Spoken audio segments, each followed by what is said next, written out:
Okay. So I am going to double down on what I've been saying, what I continue to say, and this is whether anybody likes it or not. The reality of the situation is that Paul Feinbaum and everybody on ESPN can say whatever the hell they want to. But I am going to be crystal clear here. There is going to be, and there has to be, a penalty for losing. If Georgia cannot beat Tennessee this weekend, that will give them 3 losses. Everybody is talking about their strength of schedule and how incredible it is. That would make them a 7-3 football team. The SEC is supposed to be the best of the best. Well, if they can't beat the best of the best before they get to the CFP, why does anybody think logically that they belong in the college football playoff? Simple math. This is easy logic. Now, if they beat Tennessee, they're still in the hunt. But see, if we had a playoff system, a true playoff system in place, all of this would go away and it would all be a moot point. But see, though, they don't want that because at the end of the day, their pockets need lined. And nobody's going to tell me that I have the same bias as the bias that I claim that people from ESPN have.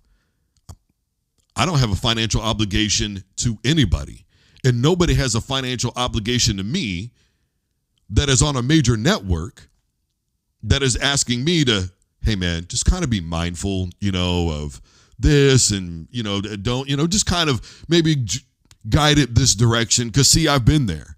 I've worked in NPR, I've worked in mainstream radio, and I know exactly what these GMs and these owners and these sponsors, what they tell you. Hell, I got in trouble one time because a sponsor, KFC, said that they were upset because I said, look, man, the food's not that good. I like their coleslaw, but that's really about it. I prefer Popeye's chicken. I got my ass reamed the next day. Now, imagine if I worked for ESPN, what it would look like if I said, so what? If Georgia loses 3 games, their responsibility is to win. You win, you get in, you don't have this issue. The fact of the matter is, power of influence is a very real thing. And that's whether anybody wants to admit to it or not. And I don't want to hear about preseason wins over teams like Clemson. I don't want to hear about any of that stuff because preseason polls should not exist. Preseason polls were voted on by an Associated Press who not only has bias, but they get geeked up every single week on the flavor of the week. And that's not something that should be done. What is happening right now and the shift that has happened in the world of media, it is no longer about telling the actual turn of events. It is no longer about the reality of situations. And it is no longer about objectivity. It is simply predicated upon financial bias, emotion, and the need to feed your ego thinking that you are a know-it-all who could never potentially be wrong. Paul Feinbaum is the exact same person who said last season that if Nick Saban doesn't make the playoff, then his legacy needs to be brought into question. Paul Feinbaum is the same one this year that has bagged and ragged on every SEC team, but for some weird reason, people, when it comes down to getting into the playoff, boy, he hates it when a team gets left out. Meanwhile, last year, he told all the Florida State fans to shut the hell up. And he told the coach to shut the hell up. So I don't want to hear about it when he's advocating that an undefeated ACC team doesn't get in. And I don't want to hear about the blowout that happened in that football game between Florida State and Georgia. 10 players that went to the NFL did not play in that football game. A bunch of others hit the transfer portal. Georgia beat Florida State's practice squad. And by the way, Kirby Smart acknowledged that Florida State didn't even play that hard because he said, what happened out there? People got to decide what they want. Well, Kirby Smart's got to get in line and decide what he wants to because he thinks every team from the SEC should be ranked. Folks, it is an invitational, but if it was a playoff, we wouldn't have this problem. But it's an invitational because they are inviting you. They are looking for the belle of the ball. This is not ballet. This is not This is not figure skating, okay?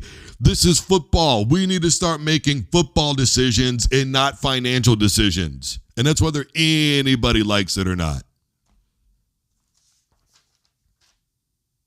That win over Clemson doesn't mean anything. Clemson, when they got beat again, was getting blown out for the majority of that football game, and then they finally snapped out of it in the fourth quarter.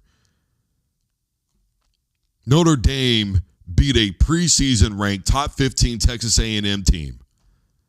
Then they turn around and lost to Northern Illinois. I don't want to hear it. I know that you want all of your teams in because it gives your favorite team a chance to be in. I know you have an allegiance. I know you're from where you're from. I know you went to college where you went to college. That's all good and fine and dandy. But the reality is much different than that. A bias. I don't have a bias. I want the right thing to happen. I want teams who earned it to get there.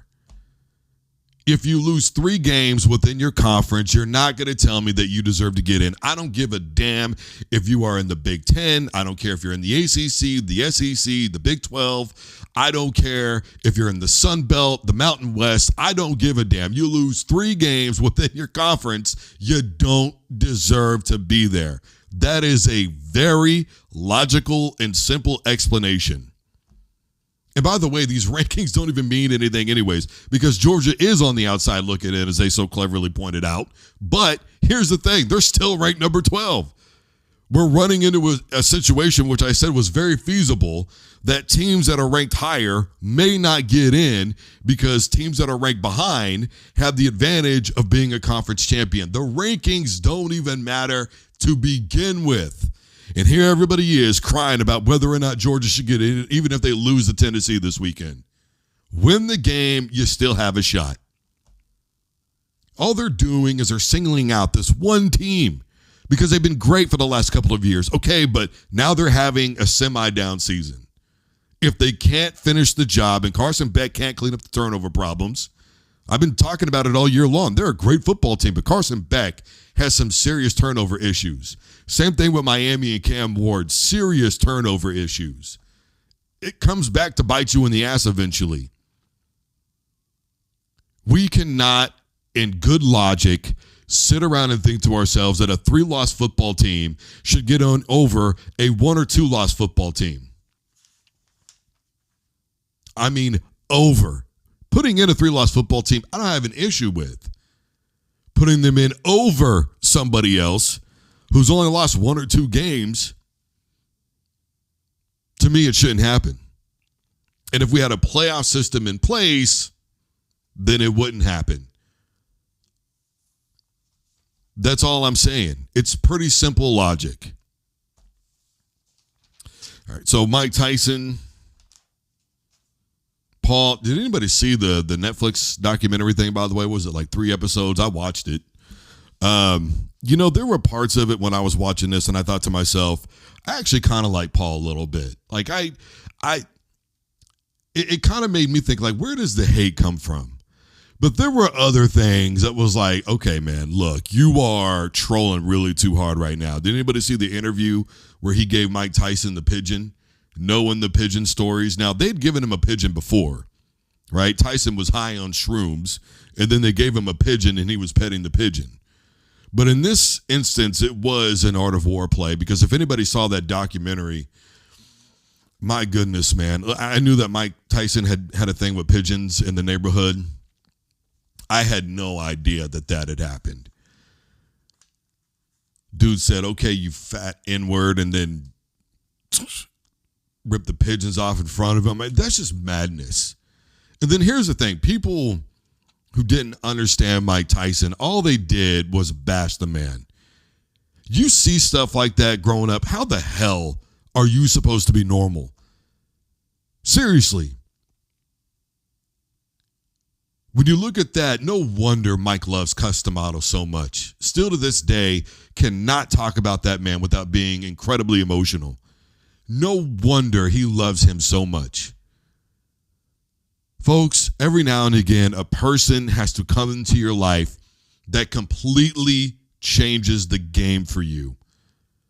You want to talk about the ultimate godsend. Mike has already told people if I wasn't in boxing, I'd be in the streets running it. Imagine how different his life would have been if he never met Cuss. I tell you what else I didn't like was the fact that he knows that Mike has a lot of respect, or had a lot of respect, I should say, from the late, great Muhammad Ali. Ali said, "Get him for me," when he was talking about Larry Holmes. Tyson beat the living hell out of him. And then what does Paul do? A double whammy on trying to quote Muhammad Ali. I was good. Would you guys float like a butterfly, sting like a bee? Man, stop, Brody. Just stop. You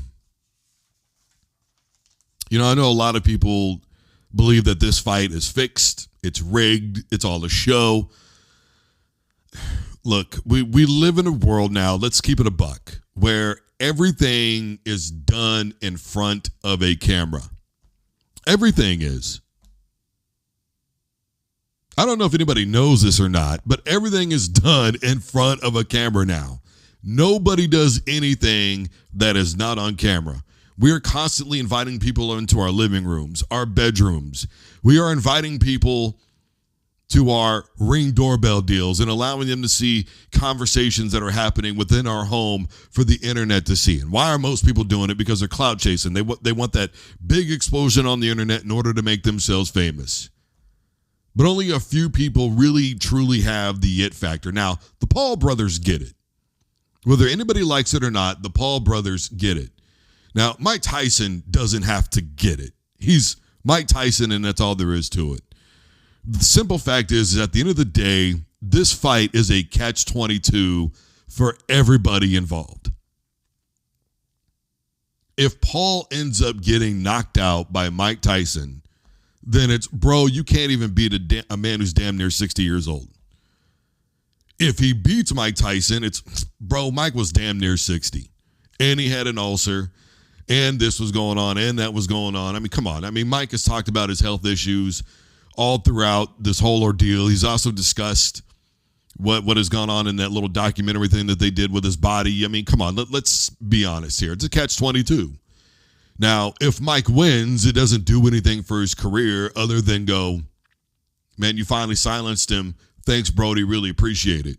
Because it's not like he's going to go and fight for heavyweight championship of the world next. This ain't a Rocky movie.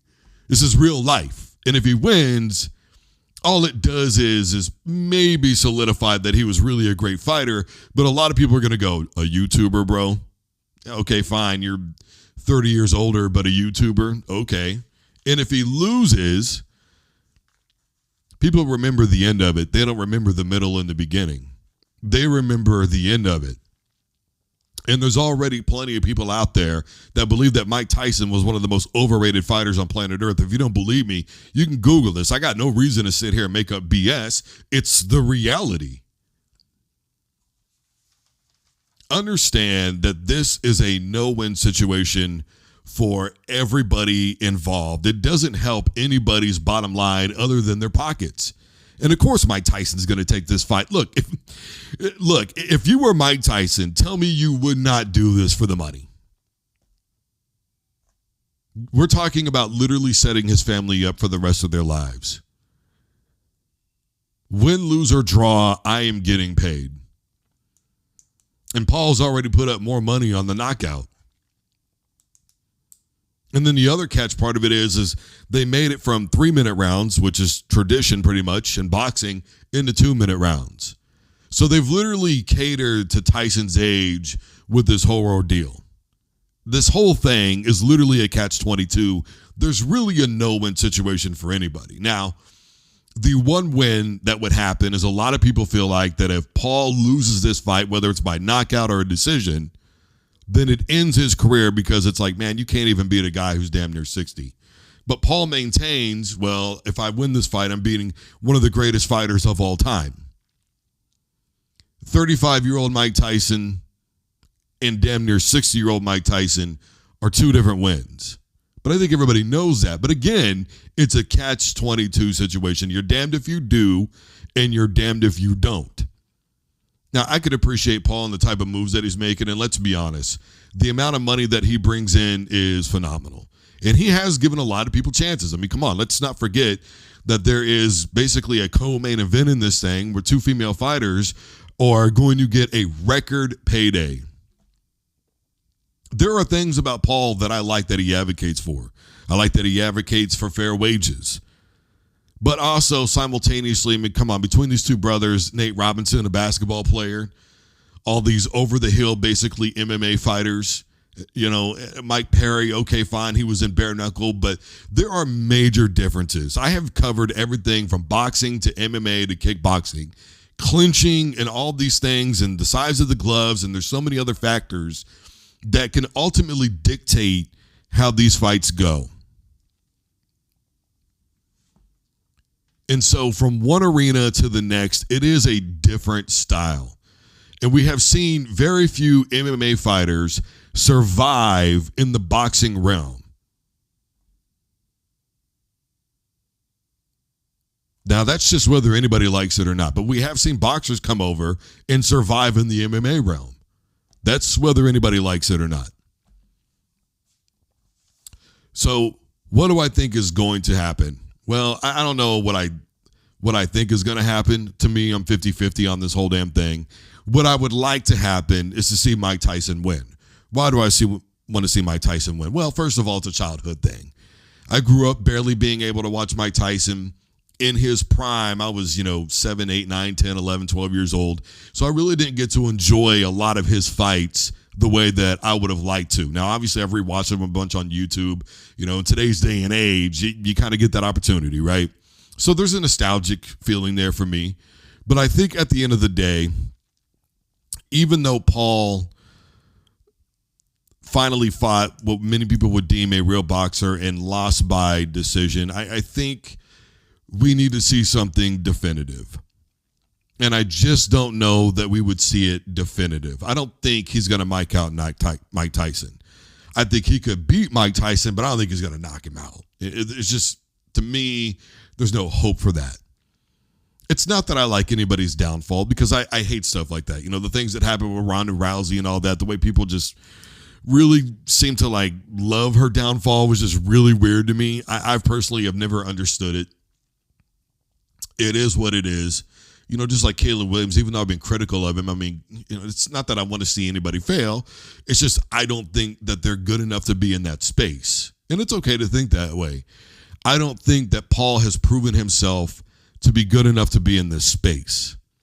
And the fact that he has not even had 15 fights in his professional career and he's getting the opportunity that he is speaks volumes to popularity superseding actual talent. And I would prefer that we have people in this space that have actual talent, that have worked and spilt blood for years and years and years. There are people that have been amateur fighters. They have won Golden Gloves. They have worked their way up through the medals and all that stuff that you had to do when you were coming up. They have literally dedicated their entire lives to the craft. Mike Tyson did that. Floyd Mayweather did that. Muhammad Ali did that. A good majority did that. Now, if Paul wins, here's the thing. I don't know that I really respect it. And that's the issue.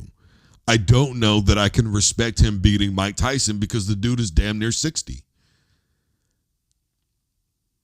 He needs to start lining up boxer after boxer after boxer after boxer. Real boxer.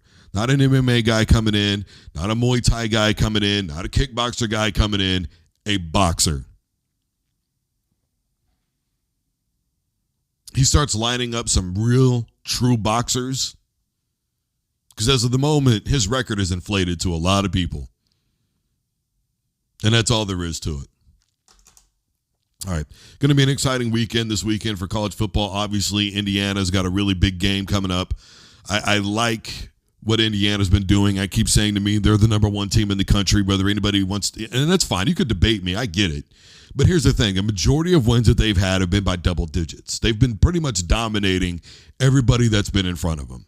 I know last weekend wasn't their greatest showing, but again, and I said this before Joe Klatt did, their season is comparable to Michigan, where it was heavy on the back end and the rest of the season really wasn't that strong, but they still ended up winning a national championship. They proved that they could beat the best of the best. That was exactly what they did. There were no arguments. There were no debating. Now, I know that a lot of people are going to bring up Connor Stalions, and that's fine. Let's not forget that Connor Stalions was out by this time of the year, basically, at Michigan. Okay? So, and even then, I'm just talking from a football perspective, that's the way that it was. They're having comparable seasons to that. I'm not saying Indiana is one of the greatest teams of all time. I don't know how well that they would do in the playoff. Getting ready for a playoff is different from getting ready from a bowl game or any of that, right? Nick Saban said it best. Whenever they lost to Ohio State, he said, I got them ready for a bowl game. I didn't get them ready for a playoff game. And anybody who's ever played will understand exactly what Nick Saban is talking about. Georgia, obviously, huge game this weekend against Tennessee. We'll see what happens with Nico, whether or not he's going to be playing for Tennessee, but I doubt it, honestly. Look, I think that if Georgia's going to win a football game that's relevant, that really matters, other than Texas, that this is going to be their opportunity. Texas, to me, proves Sark and how inept he is in those situations. He was confused. He benched Ewers. He brought in Manning, and then he took Manning out and brought back in Ewers. They started to come back and all those things. But, I still think that there has to be a penalty for losing. I'm not saying that a 1 or 2 loss football team isn't that good. I've always hated that notion. I think it's ridiculous. But the way that the system is currently designed, you start getting into 3 and 4 losses, we can't accept them being in. Georgia's got to win this weekend. That's whether they like it or not. Penn State, no. At the end of the day, I don't like where they're ranked. I think Indiana is much better than they are and should be ranked in front of them because of how they've been winning their games. You could debate me all you want to, but I think that should be a fact. But I don't see where Penn State makes it out anyways, just because of Drew Aller. I don't know why Penn State does this. They have what should be the best backfield in the country, at least one of the best. And I'm talking backfields overall. They should have one of the best overall backfields in the country. But for whatever reason, in big games, they get completely away from the run. And it's like they have something to prove with Drew Aller. And I just don't get it. Be you. Make them stop it first. Be clever with your play calling. Run some play action early. Get them off the idea that we're just going to run the football. It's okay to take 8 yards on a pass play. It's okay to take 7 yards on a pass play. You want them to back off a little bit, start being in zone, looking in the backfield, so that way you can, A, eventually go over their heads, and B, confuse them with play action. It's okay to use the pass game like a run game. I don't have a problem with that. But Penn State just doesn't seem to formulate that way. They just want to start chucking it deep. You got to get away from that. You got to be who you are as a football team. Defensively, they're fairly solid. I just think that they're too reliant on their quarterback for whatever reason when it boils down to it. In terms of Georgia, Carson Beck's got to clean it up. Okay, whether anybody likes it or not, he's got to clean up the turnover problem. Again, I reiterate the same thing in Miami. Cam Ward's got to clean it up. Every team has got flaws. But at the end of the day, coaching and matchups are going to be the biggest thing that I think is going to turn out with the transfer portal and the way that it is. Execution is going to be a part of it. Do not get me wrong. We see how and what Ryan Williams can do, right? But even then, as a coach, your job is to still put your players in the best position possible. Ole Miss should be in over Georgia right now because Ole Miss has the win. It's whether anybody likes it or not. There's still a little bit of football left to be played. We'll see how things play out. It's pretty simple. I think SMU's getting the shaft right now. I think Indiana's getting the shaft right now.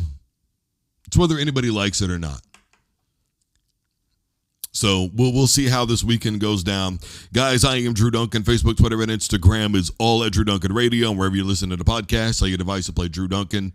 The Drew Duncan Sports Show, I should say. Look, man, Google me. I'm not difficult to find. Generally, I pop right up.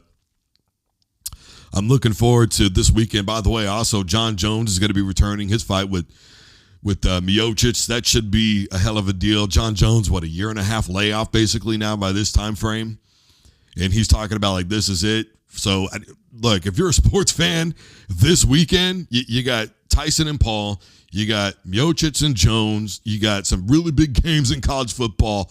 This is exciting. You got college basketball back. You've got the NBA back. This is a phenomenal weekend for college football. Having said that, everybody be safe. Take an Uber. Take care of yourselves. Have a great rest of your day and or night.